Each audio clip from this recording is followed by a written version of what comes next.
नमस्कार दोस्तों। Supreme court ने आखिर ये बता दिया कि कपिल सिब्बल को बाहर फेंकने के बाद अब सभी दलालों का नंबर आने वाला है। यानी अभिषेक मनु सिंघवी की दलाली भी अब बंद होने वाली है।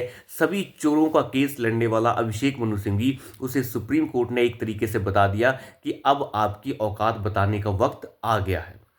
मैं आपको बताऊं, अभिषेक मनु सिंघवी चाहे कपिल सिब्बल का की बात हो, ये सभी के सभी जो हैं किसके केस लड़ते हैं। आम आदमी पार्टी का केस लड़ेंगे, केजरीवाल का लड़ेंगे, हेमंत सोरेन का लड़ेंगे, लालू यादव का लड़ेंगे, राहुल गांधी का लड़ेंगे, सोनिया गांधी का लड़ेंगे। सब के सब जो हैं चोरों का केस लड़ते हैं। लेकिन सुप्रीम कोर्ट ने यह साफ कर दिया कि अभिषेक मनु सिंघवी आप गलत कर रहे हैं। मामला दिल्ली सरकार का है, जहां पे दिल्ली सरकार ने दिल्ली हाई कोर्ट की जमीन के ऊपर कब्जा करके रखा हुआ है और वहां पे अपने पार्टी का कार्यालय बना रखा है दीनदयाल उपाध्याय मार्ग के ऊपर। तो वहां पे अपना कार्यालय बना लिया है आम आदमी पार्टी ने, जहां पर फैमिली कोर्ट बनना था। 2017 से इस जमीन के ऊपर कब्जा कर रखा है आम आदमी पार्टी ने। मामला दिल्ली हाई कोर्ट से फिर पहुंचा सुप्रीम कोर्ट, और यहां पे अभिषेक मनु सिंघवी कह रहे थे कि आम आदमी पार्टी का कार्यालय पुराना है और इसे बदलने के लिए वक्त लगेगा। फिलहाल हम कहाँ जाएंगे, फिलहाल हम राष्ट्रीय पार्टी बन चुके हैं, तो हमारे लिए बड़ी दिक्कत हो जाएगी, लोकसभा चुनाव आ रहे हैं। तो सुप्रीम कोर्ट के chief justice of India DY Chandrachud ने एक बड़ी अच्छी बात कही।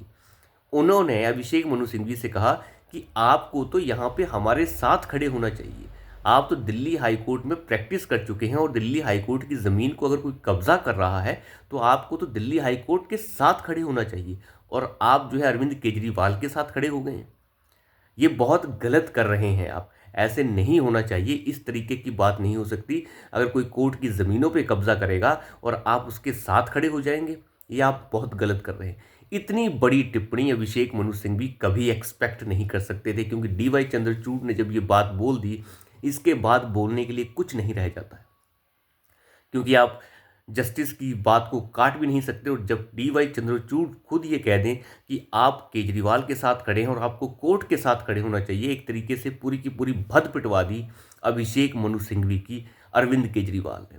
तो यहाँ से एक संदेश साफ हो रहा है कि सुप्रीम कोर्ट अब थोड़ा सा अपना रुख बदल रहा है। और साथ ही साथ स्टालिन, अब स्टालिन का वकील भी कौन था, जो स्टालिन का बेटा, जिसने सनातन धर्म के लिए पता नहीं क्या क्या बोल दिया था कि ये डेंगू की तरह है, मलेरिया की तरह है, इसे ख़त्म कर देना चाहिए, रेडिकेट कर देना चाहिए। वहाँ पे भी भद पिटवा दी है अभिषेक मनु सिंघवी ने।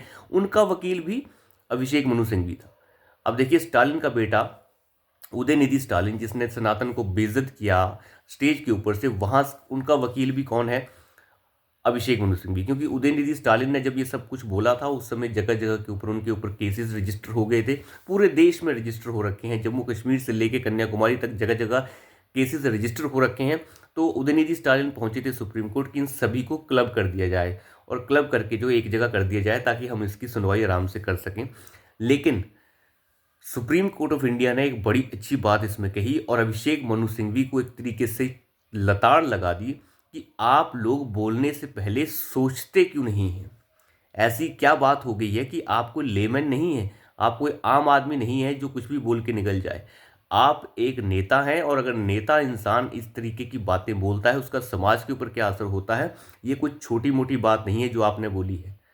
तो अंदाज़ा लगा के देखिए, सुप्रीम कोर्ट ने कहा कि 15 मार्च को आपकी सुनवाई करने की देखेंगे, तो फिलहाल आप जाइए, लेकिन जो आपने बोला है वो छोटी बात नहीं है, और इसे जो है हम बिल्कुल नॉर्मल तरीके से नहीं ले सकते। यानी सुप्रीम कोर्ट ने एक तरीके से कह दिया है कि MK जो स्टालिन, उदयनिधि स्टालिन का मामला है, इसे हल्के में नहीं जाने दिया जाएगा। या तो आपको माफ़ी मांगनी पड़ेगी, या तो इसके ऊपर कोई और दिक्कत उन्हें सहन करनी पड़ सकती है। मुझे लगता है ऐसे मामलों में भी सज़ा का प्रावधान बड़ा आवश्यक है, क्योंकि ये एक तरीके से भावनाओं को भड़काने का काम है। ये सब चीज़ें चल रही थी, लेकिन इंडी गठबंधन का गड्ढा जो है वो सजा याफ्ता अपराधी लालू यादव, चारा चोर, धांधलेबाज अपराधी कह सकते हैं आप उसे, नेता तो कह ही नहीं सकते। एक अपराधी है, चोर है, और जो सज़ा पा चुका है 4 मामलों में, सज़ा याफ्ता अपराधी, जो जेल में नहीं रहना चाहता, कहता है मेरा स्वास्थ्य खराब है। लेकिन प्रधानमंत्री को अगर गाली देनी हो, उनके परिवार को गाली देनी हो, उनकी माँ को गाली देनी हो, तो वो ठीक हो जाता है। परसों जब रैली चल रही थी ये इंडी गठबंधन की, जिसमें अखिलेश, फलाना ढमकाना सभी ये लोग शामिल थे, वहाँ पर लालू यादव ने क्या कहा, उन्हें दोहराना तो अच्छी बात नहीं है, लेकिन लालू यादव ने प्रधानमंत्री मोदी के ऊपर अभद्र टिप्पणियां करके उनकी माँ तक को जलील कर दिया, और ये एक तक की कह दिया कि प्रधानमंत्री मोदी ने अपने बाल नहीं मुंडवाए जब उनकी माँ की डेथ हुई। तो अंदाज़ा लगा के देखा जा सकता है कि किस तरीके की मानसिकता से इंडी गठबंधन जूझ रहा है। प्रधानमंत्री मोदी जो हैं वो बात कर रहे हैं अगले 5 साल के विज़न की, और इंडी गठबंधन जो है प्रधानमंत्री की हिंदू होने और ना होने के ऊपर चर्चा कर रहा है कि इसी तरीके की चर्चाएं जो हैं देश को आगे ले जाएंगी कि वो हिंदू हैं या नहीं हैं, या उन्होंने बाल मुंडवाए थे या नहीं मुंडवाए थे। ये किस तरीके की विचारधारा है। मुंडवाते हैं, कोई मुंडवाते हैं, कोई नहीं भी मुंडवाते हैं, इसमें कोई बड़ी बात तो है नहीं।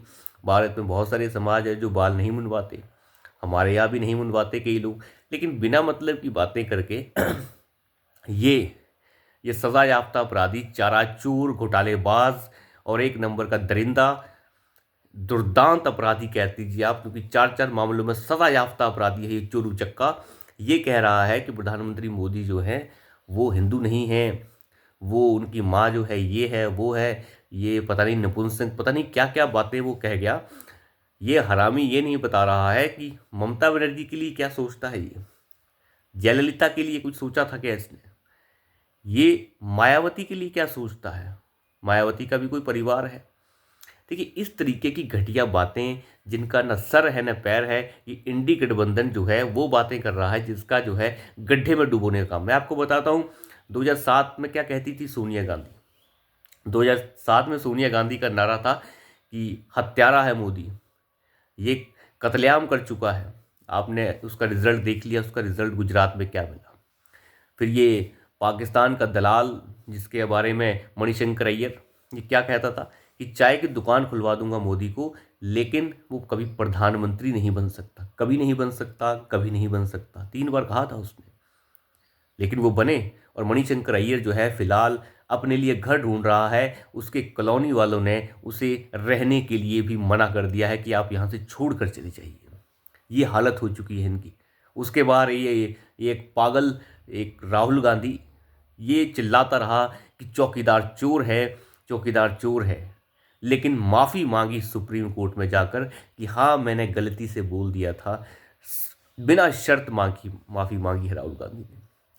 अब ये नया जुमला आया है जिसमें प्रधानमंत्री मोदी के परिवार के ऊपर बोला जा रहा है। खैर परिवार तो मोदी का पूरा भारत है, इसके ऊपर भी बहुत जल्द जवाब मिल जाएगा। ये उठ पटांग आक्षेप लगाकर सोचते हैं कि हम आगे चले जाएंगे, लेकिन ऐसा नहीं होने वाला है।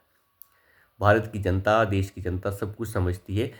आप राजनीतिक तौर पर लड़ाई लड़ सकते हैं, अच्छे से लड़िए, बिल्कुल होना चाहिए, विपक्ष को भी लड़ना चाहिए, मुद्दे रखने चाहिए। जहां प्रधानमंत्री मोदी 5 साल का अपना कार्यकाल जो अगले आने वाला है उसके बारे में बातचीत कर रहे हैं, उसकी नीतियां बना रहे हैं, यहाँ पे ये चोरू चक्के जो हैं और ये धांधलेबाज चोरू चक्के कह रहे हैं कि प्रधानमंत्री मोदी हिंदू नहीं है, उन्होंने बाल नहीं मुंडवाए, ये बाल मुंडवा रहे हैं और वहाँ पे तरक्की की बात हो रही है। तो यहीं से अंदाज़ा लग जाता है। तो अभी के लिए इतना ही, धन्यवाद।